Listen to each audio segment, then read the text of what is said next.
नमस्कार। देखिए, आज चर्चा करते हैं हम लोग कि मैंने वो वीडियोस डाल दी हैं, एनुअल देख लीजिएगा आप लोग, सभी जातक लोग, और जो दिशा निर्देशन देता हूँ उसको फॉलो किया करें। यहाँ हम बात कर रहे हैं कि मैरिज में देखते होंगे आप, शादीशुदा ज़िंदगी में बड़ी विसंगतियाँ हो रही हैं। गुणों का मिलान करते हैं आप और कहते हैं कि साहब 36 गुण होते हैं और उसमें 25 मिल रहे हैं, 30 मिल रहे हैं, उसके बाद भी शादी में दिक्कतें हैं। क्यों दिक्कतें हैं? मैंने विवाह संबंधी सावधानियों के वीडियोज़ बनाए हुए हैं, उसे देखिएगा आप। कि जिस अष्टम मंगल से आप परेशान होते हैं, देखिए बेसिकली उसमें उतना परेशान होने की जरूरत नहीं होती जब तक कि आपका मंगल डबल मार्केश ना हो। मैंने समझाया हुआ है, मंगल के वीडियोस देखिएगा मेरे। यानी मंगल आपकी कुंडली में डबल मार्केश है तो आपको अपने से हैवियर मंगली से शादी नहीं करनी है, घात योग बनता है। ठीक, उसको ध्यान रखिएगा आप। तो अष्टम मंगल के लिए परेशान ना हो। ये देखें जिसका अष्टम मंगल है उसके दूसरी पार्टी के मंगल डबल मार्केश तो नहीं है, ये देखा जाता है सिर्फ, और उसमें बहुत ज्यादा डीपली परेशान होने की जरूरत नहीं। तो हम आज बात कर रहे हैं एक नया टॉपिक इस पे। देखिए, शादियों में सबसे ज्यादा विसंगति कब फैलती है? शादी होने के बाद। यहां लिखा है मैंने, लॉर्ड ऑफ सेवेंथ हाउस, सप्तम भाव का मालिक जो है आपका क्या है विवाह में, देखें। ठीक है भाइयों, समझाने जो जातक समझना चाहते हैं मैं उनके लिए बनाया है मैंने ये वीडियो। उसके बाद राशियों का सीक्वेंस आप जानते हैं साहब, मेष विष मिथुन कर्क सिंह कन्या तुला वृश्चिक धनु मकर कुंभ मीन। यहां लिखा है देखिए मैंने, मेष विष मिथुन कर्क सिंह कन्या तुला वृश्चिक धनु मकर कुंभ मीन। नंबर डाले हैं 1 2 3 4 5, यानी कि आपके लग्न में 5 है। आपने कहा साहब मेरा सिंह लग्न है। उसके बाद यहाँ 8 है, आपने कहा वृश्चिक है। ये 8 में वृश्चिक लिखा हुआ है, यहाँ पे 5 में सिंह लिखा हुआ है। तो ये नंबर लिखे हैं, ये आपको अपना नंबर, लग्न में जो संख्या लिखी है वो संख्या आपको याद होनी चाहिए। वही आपके लग्न की राशि यानी लग्न होता है। लग्न की राशि मतलब लग्न। उसके बाद अब यहाँ पे उसका सेवेंथ हाउस क्या हुआ? First second third fourth fifth six seventh, ये फर्स्ट हाउस हो गया। उसका सेवेंथ हाउस यानी आपने 6 जोड़ दिया। सपोज आपने कहा साहब यहाँ पे 1 है, आपने कहा पन साहब ये तो मेष लग्न है, तो देखिए 1 में आपने 6 जोड़ा, 7 यहां आ गया। देखिए 1 2 3 4 5 6 7, तो सेवेंथ हाउस का लॉर्ड जो है उसकी पोजीशन क्या है ये देखा जाता है। ठीक है, ऐसे ही आपने कहा साहब आपकी जो भी राशि हो, मेष में क्या है, देखिए यहां लिखा हुआ है ना, मेष में 1 लिखा हुआ है। 1 में 6 जोड़ा, क्या हुआ? 6 और 1 7। 7 किसकी होती है? तुला की। देखिए तुला आपकी सेवेंथ हाउस में तुला राशि हो गई। तो सेवेंथ हाउस में तुला राशि। अब तुला राशि के मालिक हम जानते हैं, विश्व और तुला के मालिक शुक्राचार्य होते हैं। लिखा होगा यहां देखिए, शुक्र आपके यहाँ के मालिक हो गए। अब आपने कहा शुक्र, आप जिससे शादी कर रहे हैं, सपोज उसकी कुंडली ये है मेष लग्न की, उसका शुक्र नीच का है। उसका शुक्र नीच का है। अब शुक्र नीच का है, आपने कहा 7 ये है, 7 8 9 10 11 12। हम जानते हैं कि मीन का शुक्र उच्च का होता है, मीन ये है 12 मीन। मैंने सीक्वेंस बताया आपको 1 2 3 4। उसके ठीक सामने का खाना नीच का हो गया, यानी यहां पे शुक्र बैठा है। देखिए अब आपने शुक्र कहा, आपके जहां आप शादी करने वाले हैं उसका मेष लग्न है, शुक्र बैठा है 6th हाउस में। अब मीन का शुक्र उच्च क्या हो गया? शुक्र नीच का हो गया, तो उसका 7th हाउस नीच का हो गया। या आपकी स्वयं की कुंडली में आपका मेष लग्न है, शुक्र बैठा है आपके जो है 6th हाउस में, तो 7th हाउस का लॉर्ड नीच का हो गया। अब 7th हाउस का लॉर्ड नीच का हो गया तो यानी कि वैवाहिक जीवन में फ्लक्चुएशन आ गया। ठीक है, निश्चित रूप से आ गया। नहीं आता है उसका एक रीजन होता है, उस पर बाद में बात करूंगा। तो आपको पहली बात तो यह है, आप जहां शादी करते हैं वहां देख लें कि उसके 7th हाउस का लॉर्ड नीच तो नहीं है। अगर नीच है तो वैवाहिक जीवन में फ्लक्चुएशन के चांसेस शूट कर जाते हैं। अब 7th हाउस का लॉर्ड नीच है, शुक्र यहां बैठा है, चाहे आपके होने वाले स्पाउस के। तो पहले क्या करना है? शादी से पहले शुक्र को शांत करना है। आप लोग लग जाते हैं अष्टम मंगली है, मंगल शांत करना है, पीपल पूजा करनी है, वट वृक्ष पूजा करनी है, तुलसी विवाह करना है। अरे भैया, पहले 7th हाउस के लॉर्ड को देखो, वो यदि नीच का है तो पहले उसकी शांति करो। जिसका भी नीच का है, आपके स्वयं का नीच का है, आप शुक्र की शांति करें। आप जहां चाहते हैं किसी को आपका स्पाउस जो होने वाला है वहां शादी आप करना चाहते हैं, लेकिन उसका शुक्र नीच का है और वो मेष लग्न का जातक या जातिका है, तो पहले उसका शुक्र शांत कर रहा है, पहले उसके शुक्र को शांत कर रहा है, तब शादी करें। अदरवाइज वैवाहिक जीवन में हलचल आ जाती है। यहां लिखा है देखिए मैंने, मेष लग्न में शुक्र मालिक बनता है किसके? 7th हाउस का। देखिए कोई डाउट नहीं होना चाहिए। और शुक्र नीच का कब है? कन्या का। देखिए यहाँ 6 लिखिए, 6 यानी मेष विष मिथुन कर्क सिंह कन्या।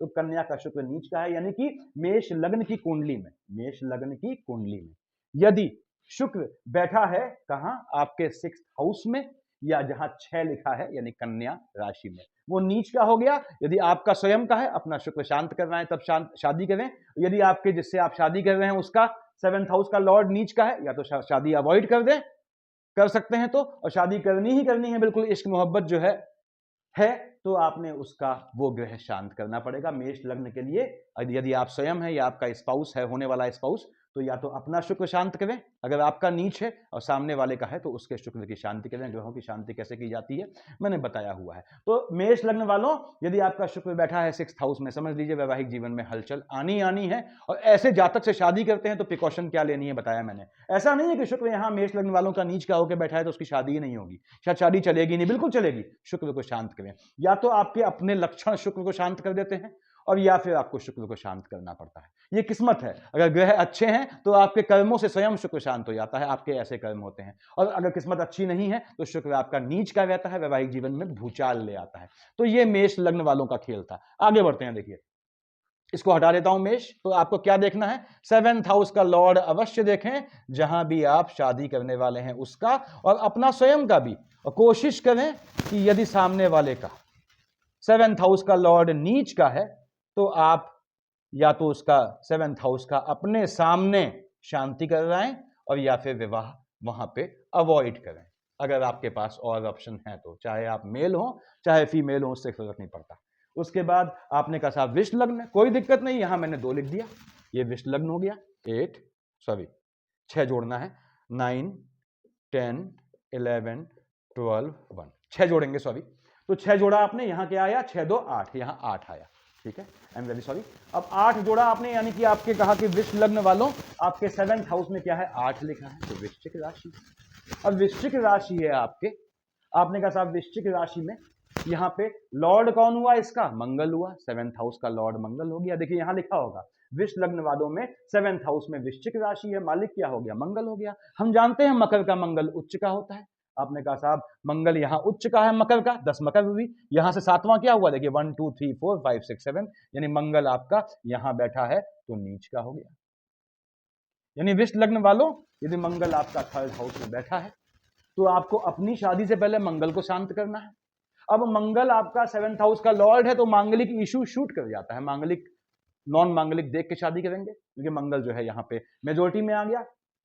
उसके बाद यहाँ पे मंगल आपका जो है, आपने कहा मकर का मंगल उच्च का होता है, मंगल नीच का है, तो आपके 7th हाउस में फ्लक्चुएशन है। आप किसी विष लग्न वाले जातक या जातिका से शादी करते हैं, इसका मंगल 3rd हाउस में बैठा है, तो आपको सावधानी से शादी करनी है, या तो उसका मंगल शांत करवा दे या फिर शादी अवॉइड करें। अपने सामने करवाइएगा, क्योंकि सामने वाला कह देगा आपसे कि हाँ मैंने शांत कर दिया है, उस पर विश्वास न करें, अपने सामने शांत करवाएं।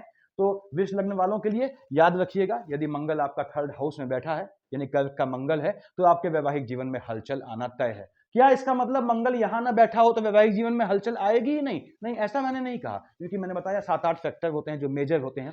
सबसे मेजर फैक्टर क्या होता है, किस दशा में आपने शादी की, चंद्रमा केतु का फ्लक्चुएशन है, वो सब मैंने समझाया हुआ है। तो चंद्रमा केतु के अंतर प्रत्यंतर में आपको शादी नहीं करनी है, अदरवाइज आप दौड़ते फिरेंगे। तो विष लग्न वालों यहां लिखा हुआ है, देखिए आपका मंगल यदि कर्क में बैठा हो यानी 3rd हाउस में हो, तो आपको अपने मंगल की शांति करवानी है, शादी करने से पहले मंगल को प्रसन्न करना है। और यदि आपके होने वाले जिससे आप शादी करना चाहते हैं वहां पे है, तो या तो वहां शादी न करें, अगर करते हैं तो मंगल के सामने शांति करवा दें। आगे बढ़ता हूं मैं यहाँ पे, ये आपकी सुरक्षा के लिए, देखिए बाद में आप लोग परेशान घूमते हैं, तो मंगल का यहाँ पे मैंने ये खेल हटाया, चलिए इसको हटा दिया। अब हम आते हैं अगले लग्न पे। ऐसे इसकी लिस्ट बना दी है मैंने, आप चाहें तो इसका स्क्रीनशॉट ले लें ताकि आपको सुविधा रहे, दिक्कत ना हो। ये देखिए आपका अगला है यहाँ पे मिथुन लग्न। ठीक बात है, मिथुन लग्न आपने कहा साहब मिथुन है तो यहाँ 3 है। अब 3 में आपने 6 जोड़ा, 6 जोड़िएगा, 6 3 9, 9 यहां होगा, यानी आपके 7th हाउस का लॉर्ड क्या है, धनु है। देखिए चेक कर लेते हैं, 3 3 4 5 6 7 8 9, आगे 10 11 12 10 11 12 1 2, ठीक है, कोई दिक्कत नहीं। अब 7th हाउस का लॉर्ड 9 लिखा है, 9 यानी धनु, धनु और मीन का मालिक बृहस्पति होता है, तो बृहस्पति आपके 7th हाउस का लॉर्ड है। किनकी बात कर रहा हूं, मिथुन लग्न वाले जातकों की बात कर रहा हूं मैं। तो बृहस्पति आपके 7th हाउस का लॉर्ड है, यदि आपका नीच का होकर बैठ गया, या जहां आप शादी करना चाहते हैं उसका मिथुन लग्न है, उसका बृहस्पति नीच का है, ध्यान रखना है आपने। अब बृहस्पति आपने कहा नीच का कब हुआ, गुरु का गुरु उच्च का होता है, देखिए यहां उच्च का है, तो बृहस्पति अगर यहां लिखा है आपके, तो आपको ध्यान रखना है। बृहस्पति आपका यहाँ का लॉर्ड बैठा है अष्टम में, देखिए यहाँ लिखा होगा मैंने, मिथुन में 7th हाउस का लॉर्ड जो राशि बनती है धनु बनती है, उसका लॉर्ड बृहस्पति है और नीच राशि मकर है। अगर मकर में बैठा है यानी यदि आप स्वयं मिथुन लग्न के हैं, आपका बृहस्पति बैठा है अष्टम में, या आप जहां शादी करना चाहते हैं उसका बृहस्पति बैठा है अष्टम में, तो अपना बैठा है तो उसको ठीक करें आप, क्योंकि अपनी सुरक्षा आप खुद देखेंगे।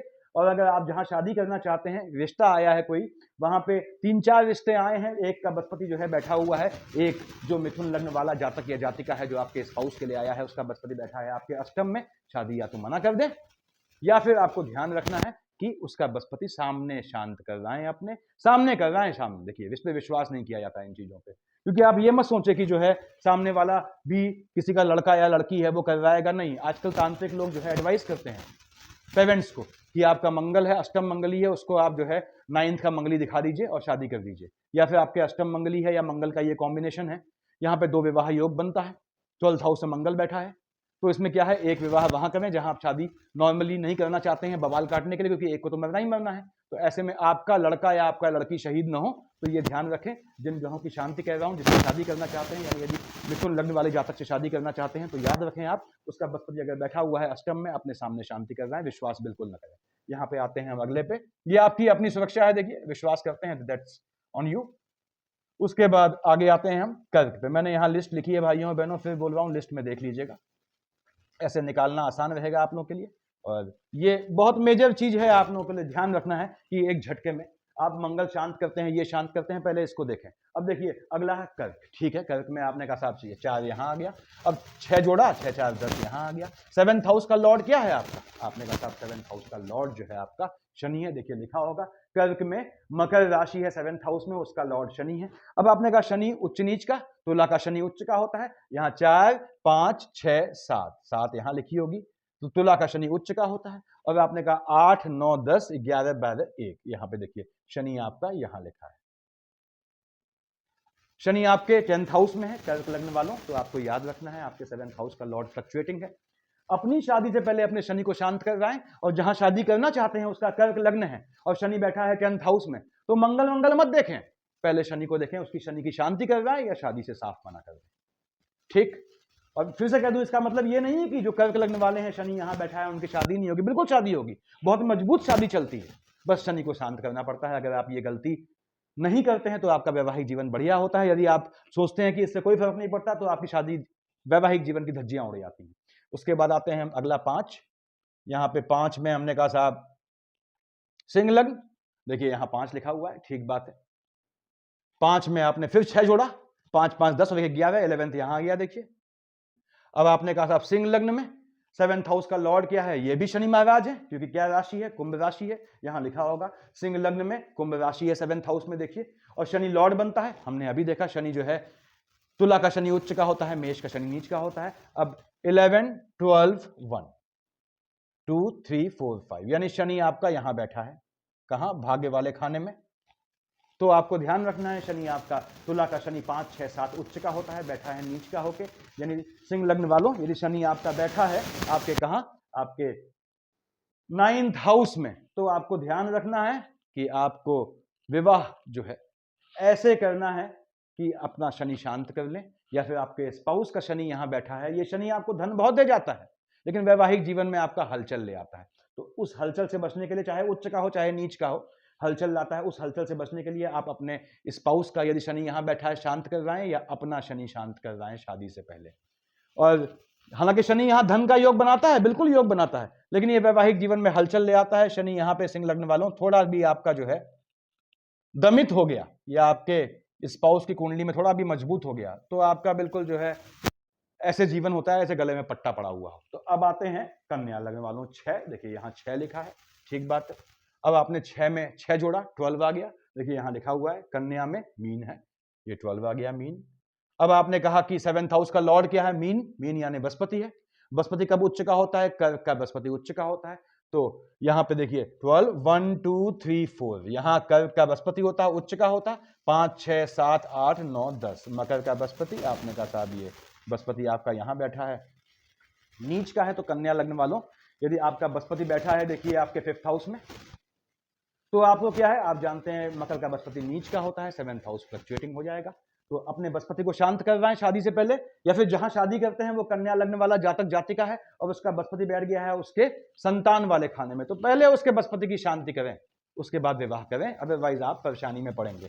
और यदि परेशानी में नहीं पड़ते हैं, इसके होने के बावजूद भी उसके रीजंस अलग होते हैं, देखिए, और वो ड्रास्टिक रीजंस होते हैं। ऐसे ही आपने कहा साहब सिंह हो गया, हमने यहाँ आपने इसका शॉर्ट ले लिया होगा, देखिए मेष हो गया, विष हो गया, मिथुन हो गया, कर्क हो गया, सिंह हो गया, कन्या भी हो गया मेरे ख्याल से। अब आते हैं तुला पे, तुला पे यहाँ लिखा है 7, आपने साहब 7 में फिर 6 जोड़ा, 6 6 12 और 1 13, 13 13 तो होता नहीं, 12 तक होती हैं राशियां, 13 यानी मेष, तो यहाँ 1 लिख दिया आपने। देखिए 7 8 9 10 11 12 1। अब तुला लग्न वालों, आपके 7th हाउस का लॉर्ड क्या बना? मंगल महाराज बना, ठीक बात है, और मंगल आपका डबल मार्केश होता है, यहां का मालिक हुआ, यहां का मालिक हुआ। मंगल आपका बैठ गया मान लीजिए नीच का होके, आपने कहा साहब मकर का मंगल उच्च का होता है, देखिए 7 8 9 10 यहां मंगल होता उच्च का होता है, मंगल यहां लिखा है आपका मान लीजिए, तो आपका मंगल जो है वो नीच का है।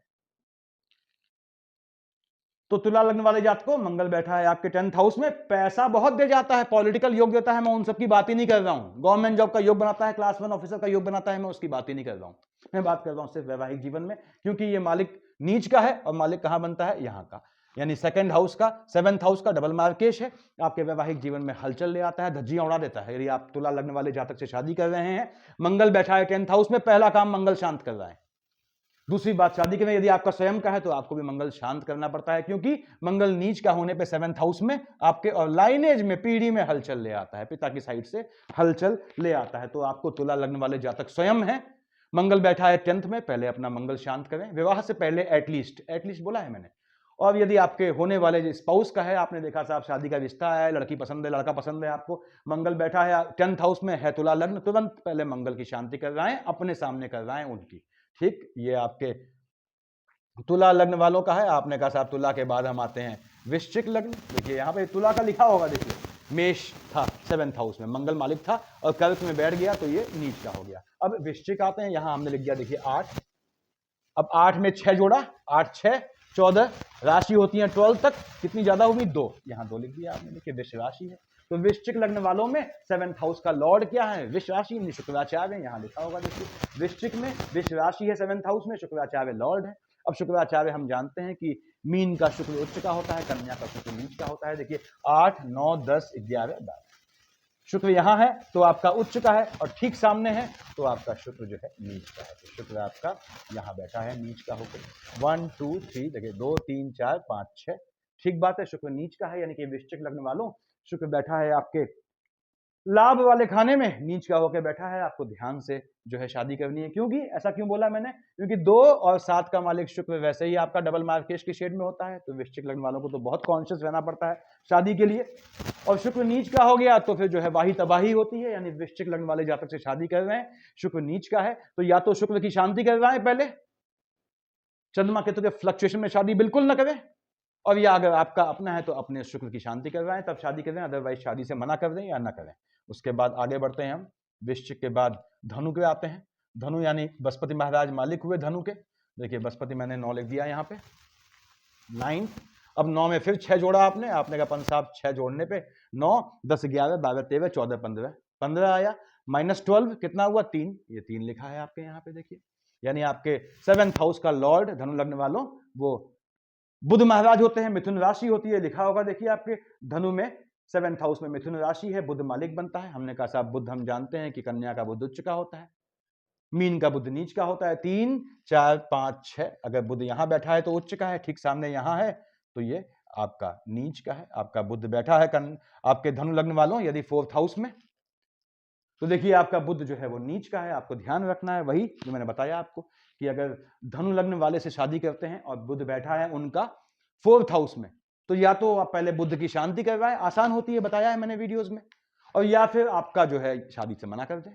और आपका स्वयं का है तो आपको शादी करनी ही करनी है, तो आप जो है बुध को अपने शांत करवाएं ताकि किसी के साथ धोखा ना हो। उसके बाद हम आते हैं मकर। मकर तो मैं क्या ही कहूं, ये मकर है 10, आपने 6 जोड़ा, 10 6 16, 12 घटाइए, क्यों? 12 राशियां होती है, क्या बचा? 4, देखिए यहां 4 होता है, ठीक है साहब। आपके 7th हाउस का लॉर्ड चंद्रमा है, वैसे ही फ्लक्चुएटिंग है। अब चंद्रमा तो घूमता रहता है 2.5 घंटे में, 2.5 दिन में ये सत्यानाश पीटे रहता है। तो इसलिए आपके जो है मूड स्विंग का जो रीजन होता है that is just because of चंद्रमा की कलाओं के कारण होता है, कोई दिक्कत नहीं। अब यहां का मालिक चंद्रमा आपका नीच का होकर बैठा है। आपने कहा साहब 10, 11, 12, 1, देखिए 10th, 11th, 12th, 1, 2, 3, 4। अब चंद्रमा आपने कहा साहब मेष का सूर्य, विष का चंद्रमा, विष का चंद्रमा उच्च का होता है। तो 10, 11, 12, 1, 2, यहां पे 2 आया आपका। विष का चंद्रमा आपका उच्च का हो गया। और ठीक सामने कहां है ये 2, 3, 4, 5, 6, 7, 8, वृश्चिक का चंद्रमा आपका नीच का हो गया। ये वृश्चिक आ गई यहां पे। तो मैं यहां चंद्रमा लिख दूं, वृश्चिक क्यों लिख रहा हूं, चंद्रमा लिख दिया मैंने यहां पे। देखिए 10th, 11th, 12th, 1, 2, 3, 4, 5, 6, 7, 8, 9, चंद्रमा आपका नीच का होकर बैठा है मकर लग्न वालों। वो शादी में धज्जियां उड़नी ही उड़नी है। तो या तो ऐसे जातक से शादी न करें या चंद्रमा की शांति करवाएं। चंद्रमा की भी शांति होती है, चंद्रमा केतु की शांति बताया हुआ है मैंने कैसे की जाती है। और यदि आपका स्वयं का है तो चंद्रमा का फ्लक्चुएशन शांत करें तब शादी करें। और चंद्रमा वैसे आपको देखिए, जब आपने कहा साहब ये चंद्रमा यहां बैठ के अब देखता है, जब आपके कर्क राशि को चंद्रमा यहां बैठ गया तो भी देखता है। तो भी देखिए मंगल यहां बैठ गया आपका, मंगल यहां बैठ के देखता है कहां, मकर का मंगल उच्च का होता है आपने कहा। तो जो है अपने नीच की राशि को देखता है तो फ्लक्चुएशन ले आता है। तो आपके इसलिए काफी योग बनते हैं फ्लक्चुएशन के। वृश्चिक और मकर में ये काफी योग बनते हैं इस तरह के। तो खैर मैं बात कर रहा हूं आपका 7th हाउस का लॉर्ड चंद्रमा अगर नीच का होकर बैठ गया है तो कैप्रिकॉर्न या तो ऐसी जगह शादी न करना, यानी ऐसे कैप्रिकॉर्न से न करना, और करना तो चंद्रमा शांत करवा देना। यदि आपका खुद का चंद्रमा बैठा है आपके लाभ वाले खाने में तो पहले अपने चंद्रमा का फ्लक्चुएशन शांत कीजिएगा, उसके बाद शादी कीजिएगा। अदरवाइज वैवाहिक जीवन में जो वैसे ही हलचल से युक्त होता है उसमें फ्लक्चुएशन शूट कर जाता है। उसके बाद आते हैं देखिए 10 के बाद 11 मकर हो गया हमारा, ये भी सब निपट गए हैं। अब हम आते हैं कुंभ पे, लिखिए 11 लिख दिया मैंने यहाँ पे। अब 11 आपने फिर कहा साहब 6 जोड़ा, 6 और 1 7, 17, 17 माइनस 12 कितना हुआ 5, यहाँ 5 आ गया आपका। 5 का मालिक क्या है, सूर्य है। हम जानते हैं मेष का सूर्य उच्च का होता है और तुला का सूर्य नीच का होता है। देखिए 5, 11, 12, 1, 2, 3, 4, 5, 6, 7, आपने कहा साहब मेष का सूर्य उच्च का होता है, आपके सूर्य यहां बैठे हैं। यदि 7th हाउस का लॉर्ड किसकी बात कर रहा हूं मैं, कुंभ लग्न वालों जातकों की बात कर रहा हूं। सूर्य देव आपके सो है 7 लिखिए यहाँ पे 7 नीच के हो गए, नीच का सूर्य हो गया तुला का सूर्य, तो आपका क्या है वैवाहिक जीवन में हलचल ले आता है। वही नियम कि किसी भी कुंभ लग्न वाले से शादी कर रहे हैं, देख लें भैया सूर्य नीच का है उसका, तो सूर्य देव की शांति करवा दें, ये भी आसानी से हो जाती है।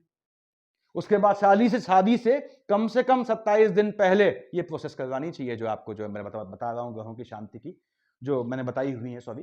तो उसके बाद सूर्यदेव नीच के हैं आपके स्वयं के, आप सूर्य को शांत करें, सूर्य को जल चढ़ाएं, आदित्य हृदय स्तोत्र पढ़ें, तो आपको जो है 7th हाउस का फ्लक्चुएशन खत्म होता है। तभी शादी करें, और ऐसे जातक से शादी भी तभी करें जब वो सूर्य को आपके सामने शांत कर दे, यानी आपके संज्ञान में ये चीज हो। और आदित्य हृदय स्तोत्र और जल चढ़ाना ये अकेला, ये तो आपके अपने लिए बोल रहा हूं, सूर्य नीच का है तो। दूसरे का है तो आपको उसमें मैंने बताया हुआ है कैसे सूर्य की पूजा की जाती है। ऐसे ही हम आते हैं, कुंभ भी हो गया हमारा, अब आते हैं मीन लास्ट में। देखिए यहाँ 12 लिखा है, आपने कहा साहब 12 में हमने 6 जोड़ा, 6 7 8 18, 18 माइनस 12 कितना हुआ 6 हो गया, यहाँ 6 हो गया। देखिए 12 1 2 3 4 5 6, अब 6 यानी आपने हम जानते हैं मिथुन और कन्या का मालिक बुध होता है, बुध मालिक बनता है।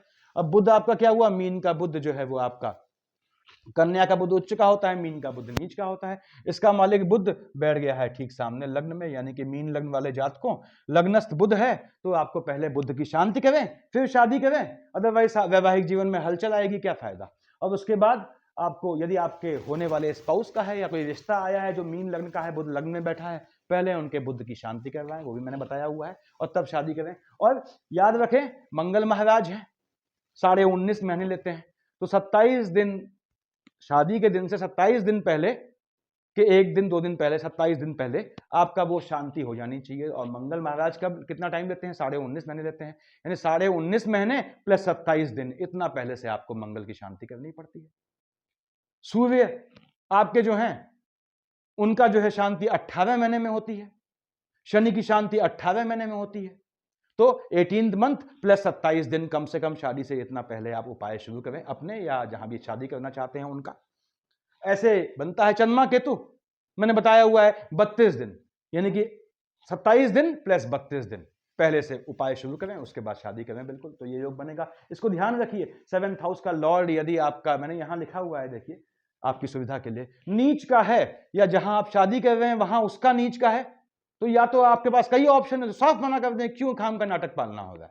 और यदि आप पसंद करते हैं, आपको लगता है कि बाकी आपके जो होने वाले स्पाउस है, बाकी सब अच्छे गुण हैं उसमें, तो कुंडली के दोष को प्राथमिकता नहीं देनी चाहिए। ऐसे में आपने तुरंत एडवाइस किया कि आपके 7th हाउस का लॉर्ड ये है, इसकी शांति करवा दीजिए, हम शादी कर लेंगे, दैट्स इट।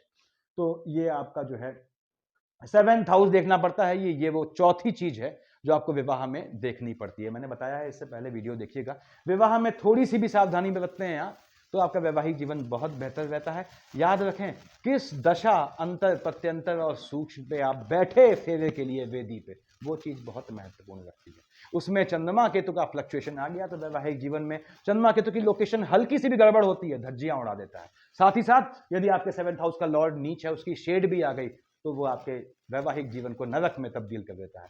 तो इससे बचें आप, सफिशिएंट इतना मेरे ख्याल से। Thank you.